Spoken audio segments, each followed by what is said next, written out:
So these are, just a few, of the ideas. There's certainly tons of ideas, and some of them will turn out to be more important than others. But I bring these up because they're kind of a trend. They all fit together in some way, in that they're all kind of expanding the idea of information. They're expanding the idea of what it means to answer a question that's interesting to you, and also what it means for something to be a good answer, as opposed to a bad answer.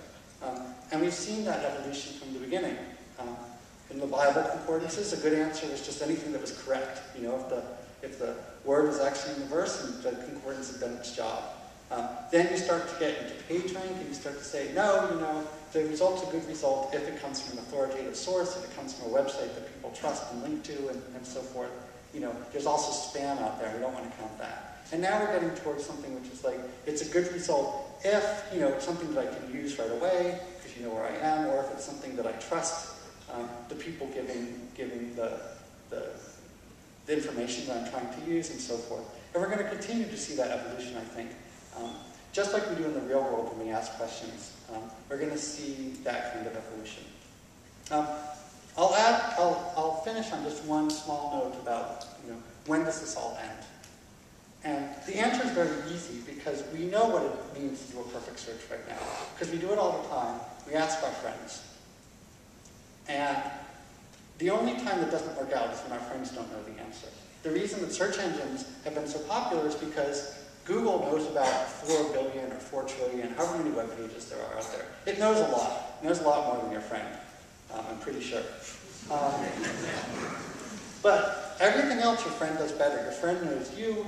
Your friend knows your question, understands your question a lot better than any computer does. Your friend's able to ask follow-up questions or clarifications. Is able to say things like, oh, when are you thinking of going? Because if you go in the summer, it's really hot, you're not going to have a good time. The computer would never think of asking. All these kinds of things that require real knowledge of the meaning of what you're saying. That's the holy grail of search. And we're closer than we used to be, but we're still 150 years away, maybe. I don't think any of us in this room would live to see computers being that smart and that good. But for me, that just means that there's more chance or more promise that Google search, what Google is doing, is going to continue to be interesting for a lot more than the next 11 years. So thanks very much.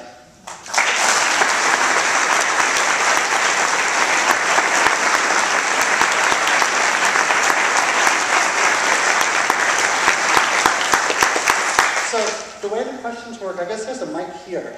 And so if people want to ask questions, they can just line up, and then we'll go through them that way. Yes, I'm interested in hearing more about Google TV and how it's plugged in with the Gigabit to the Home initiative.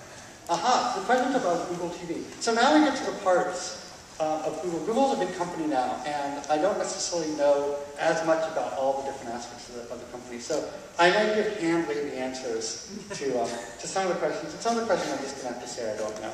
So Google TV, who's heard of Google TV?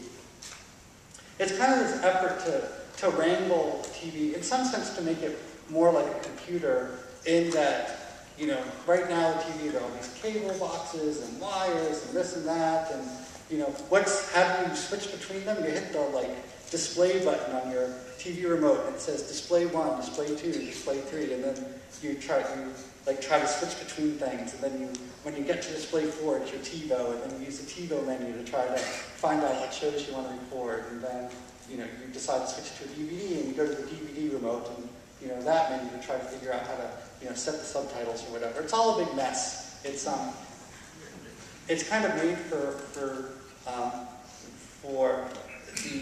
era where, you have remote controls, they don't have very many keys on them, there's not really that much that you want to do with the TV, and things kind of evolve from there. And we're trying to rethink that kind of from the beginning, and make it so you can have a more, kind of a command center for your TV and everything it does, and use it in a more user-friendly way, in a way that makes a lot more sense. And one of the ideas behind this is to make it, just easier to use your TV in the way that people use TVs today, as kind of a hub of an entertainment system, and not just as a single device that's getting TV shows off the air from 3 different channels. And part of it's also an effort to make TVs be able to do some of the things that right now people go to computers to do because it's just too awkward to do them on a TV. So the second part of this question is how does this relate to gigabit fiber into the home? And I guess the answer is that if you have fast fiber into your home, you can do a lot more because you have a lot more capacity in your pipes to be putting stuff in and taking stuff out. So certainly that plays to video. A lot of the problems now, you want to download video. If you don't have a fast enough connection, it takes forever. And if you have a gigabit connection, that's translated as fast, by the way, for people who don't know. If you have a gigabit connection, everything downloads fast. It becomes much more practical to do more stuff in video over the internet as opposed to whatever dish TV or whatever you do now. So I don't know that the two tie together directly, but I think they both play into the same area of thinking about doing more in your home than people try to do right now. Yeah, I wanted to ask how do you go about? So you've got an algorithm for search, but how do you go about improving it? How do we improve our algorithms for search? The answer is very carefully.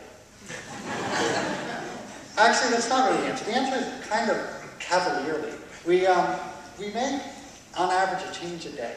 We make 300 changes a year or so. And the way we make the changes is we make them for a small set of our users. We get, as was mentioned in the introduction, we get a lot of queries a day. And so when we make a change, what we try to do is only show that change to a small percentage of our users, a small percentage of the searches being done. And then basically what we do is we have an experimental group and a control group, and then we can compare them and see if the change in our ranking algorithm made things better, made things worse, or made no difference at all. And then after analyzing all that data, we know whether to keep the change or not. Now, it's challenging when you're doing lots of changes at once because they interfere with each other and you have to do all the statistical mumbo-jumbo to tease everything out. But we hire statisticians to do that, and apparently, from what I've been told, the system works quite well. Certainly the results seem to work quite well. But basically, the answer is we're very data-driven. We just try things, and then we look. Famously, we once did an experiment to see the effect of the color blue on one of our results pages. And we had like this blue bar at the top of our results page. There's a theory that if the bar were a different color, then people would search more maybe, or because who knows why, the color was more pleasing and it made them more comfortable in front of the computer. Anyway, we did experiments with 6 different shades of the color blue, and sure enough, one of them, people did more searches than all the other colors, and so we changed the color to be that particular shade of blue. So next time you're doing a search at Google, see how soon you find the experience.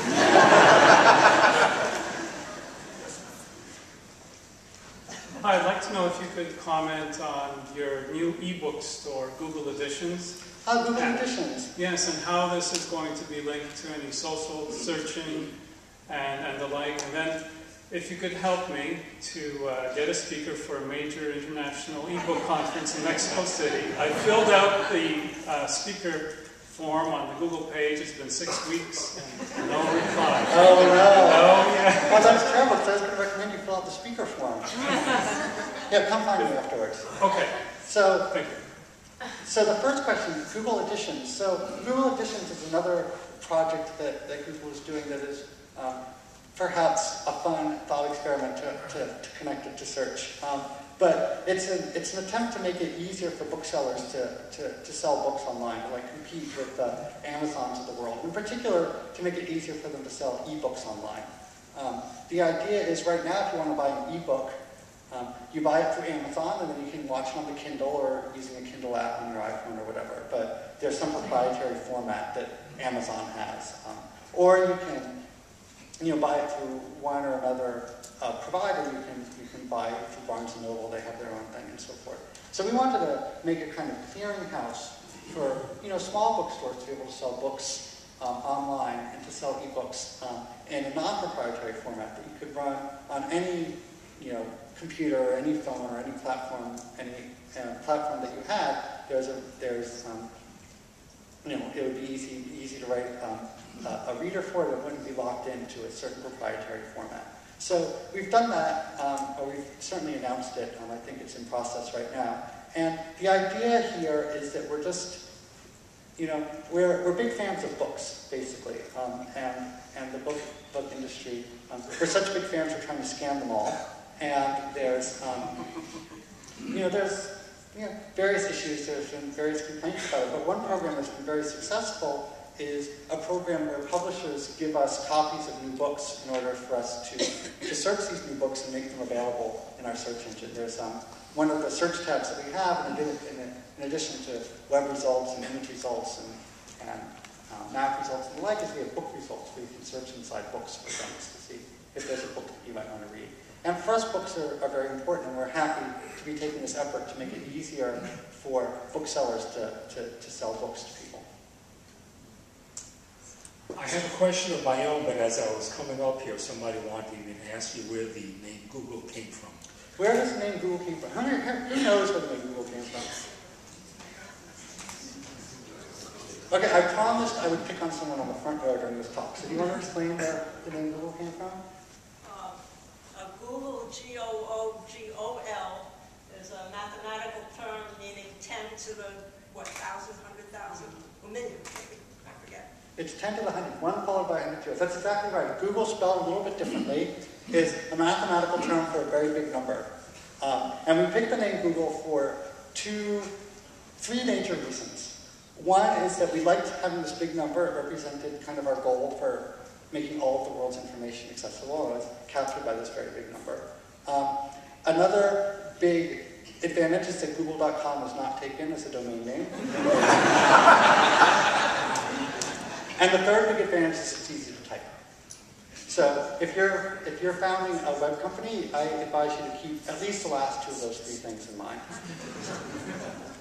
I was interested by what you said about developing programs that would take speech to text and translate it from one language to another. Of course, for 40 years I've been dealing with the acoustics of speech and language, and I know and understand the variability. How close are we, you, or anybody, to really making that a reality? How close are we to really understanding speech? This is not my area of expertise, but I understand we're closer than we've ever been. For a long time, surprise. For a long time, it seemed an intractable problem. It seemed pretty insurmountable. We're making very, very slow progress. But now we're doing much, much better. And the main reason is data. It's become practical to store tons and tons of data of people speaking, and there's lots and lots of data of people speaking matched to text that's been written by hand, basically. People writing closed captions for movies, or UN transcriptions, or whatever it might be. There's just a lot more data than there ever used to be, and there's a lot more processing power to process the data. So now we use basically statistical techniques. We don't try to understand things at a fundamental biological level, or to basically understand them at all. We just use statistics to look for correlations between things, and we use those correlations to predict what people are trying to do. This isn't true only in translation. It's true in all sorts of areas of machine learning right now. We've just gotten so much data, the statistical techniques have become very powerful. We've been seeing great advances.